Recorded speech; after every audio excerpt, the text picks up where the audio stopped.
Assalamualaikum warahmatullahi wabarakatuh. Saya Afrida Kartika Ningrum akan membuat video dalam rangka penempuhan SKU Pandega poin 15 tentang fungsi dan peran Indonesia terhadap ASEAN. Sejak ASEAN berdiri pada tahun 1967, hingga saat ini telah banyak capaian dan dedikasi yang diberikan oleh ASEAN kepada negara anggotanya. Kemudian ASEAN berkembang menjadi organisasi yang semakin matang dan dinamis. Dibuktikan dengan ketahanannya menghadapi berbagai tantangan di tingkat regional maupun global. ASEAN juga terbukti berhasil menjaga keamanan dan stabilitas di kawasan, kemudian mencegah potensi politik terbuka di kawasannya sehingga memungkinkannya menjadi engine of growth, daya tarik investasi dan pengembangan ekonomi yang unik. Kemudian hal ini tidak terlepas dari sumbangsi dan kontribusi Indonesia terhadap ASEAN yang sebagai salah satu founding father ASEAN dan negara anggota ASEAN dengan jumlah penduduk serta kondisi geografis terbesar. Kemudian Indonesia memiliki kepentingan yang tinggi untuk memastikan ASEAN menjadi organisasi yang kuat secara internal dan dipertimbangkan secara serius oleh dunia internasional. Sejak ASEAN berdiri pada tahun 1967, Indonesia 3 kali menjabat sebagai ketua ASEAN, yaitu yang pertama pada tahun 1976, yang kedua pada tahun 2003, dan yang ketiga 2011. Adapun fungsi ASEAN yaitu yang pertama menciptakan stabilitas, perdamaian dan keteraturan di kawasan ASEAN sehingga dapat melanjutkan pembangunan di segala bidang dan dapat mendorong Indonesia menjadi negara yang lebih maju. Kemudian yang kedua ada menjalin kerjasama di bidang pembangunan dan percepatan pemajuan ekonomi. Antara lain ada perluasan perdagangan, investasi, kepariwisataan, ilmu pengetahuan dan teknologi, serta bidang pendidikan. Kemudian yang terakhir itu sebagai wadah bagi Indonesia yang dalam memperjuangkan kepentingan nasional di kawasan Asia Tenggara dan kepentingan bersama di forum internasional. Ada juga beberapa sumbangsi Indonesia di ASEAN. Yang pertama itu untuk isu Laut Cina Selatan. Indonesia adalah Hannes Broker dan berperan aktif dalam menggulirkan prakarsa dan inovasi berupa berbagai interim measures. Kemudian Indonesia turut memainkan peran disepakatinya dua interim measures, yaitu yang pertama Joint Statement on the Application of Cues dan yang kedua ada Hotline of Communication.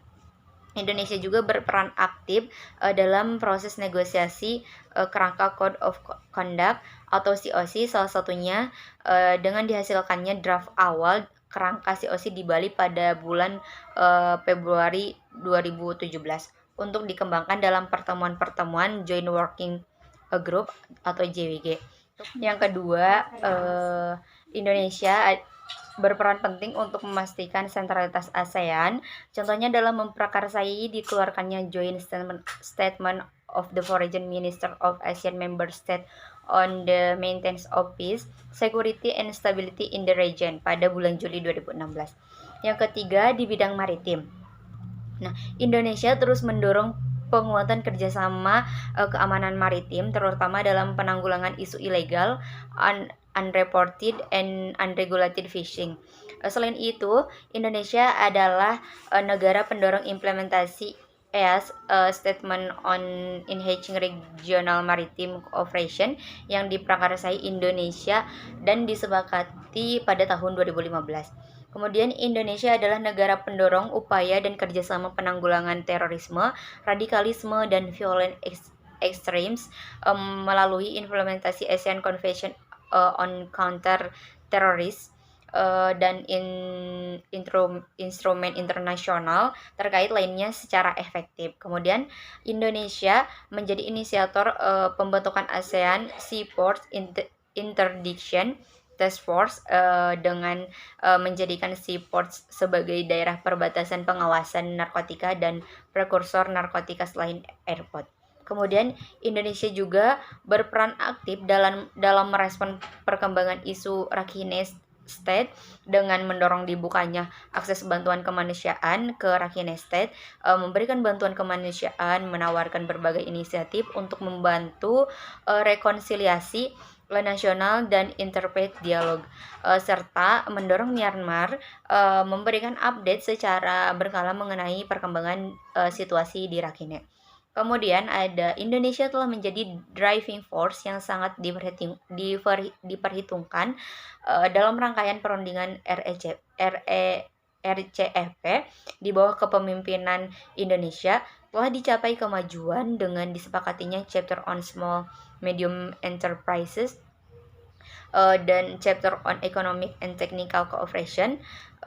Kemudian ada Indonesia terlibat aktif dalam upaya pengembangan startup business melalui penguatan pilot project berupa inkubator pelatihan di bidang peningkatan produksi, akses pasar, akses finansial, dan pengembangan peraturan serta sumber daya manusia. Kemudian dalam isu konektivitas ASEAN, Indonesia bersama Filipina berhasil mencapai kesepakatan di bidang konektivitas yang telah dinegosiasikan secara intensif selama kurun waktu 5 tahun terakhir. Terus kemudian tercapai kemajuan dalam mengimplementasikan jalur pelayaran roll on roll off kargo dengan rute Davao General Santos Bitung, kemudian yang merupakan salah satu proyek konektivitas. Dalam isu pekerja migran, Indonesia berhasil meyakinkan disepakatinya Vientiane Declaration on Transition from Informal Employment to Formal Employment toward Decent Work Formation. Deklarasi ini menggarisbawahi upaya untuk menghapuskan diskriminasi di lingkungan kerja serta memberikan jaminan perlindungan terutama bagi para pekerja informal. Kemudian dalam isu penanggulangan bencana telah disepakati inisiatif Indonesia tentang Declaration on One ASEAN One Response yang ditandatangani oleh seluruh kepala negara ASEAN pada bulan September 2016. Kemudian ASEAN telah menyepakati inisiatif Indonesia dalam Joint Statement on Social Welfare and Development,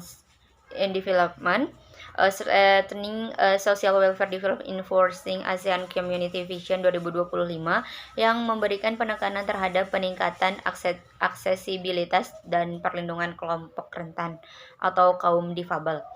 Yang terakhir, Kementerian Luar Negeri terus membentuk dan menggerakkan pusat di studi ASEAN yang saat ini berjumlah 68 yang tersebar di seluruh Indonesia untuk ikut serta mendesimasikan informasi kepada masyarakat luas dan memberikan rekomendasi kebijakan.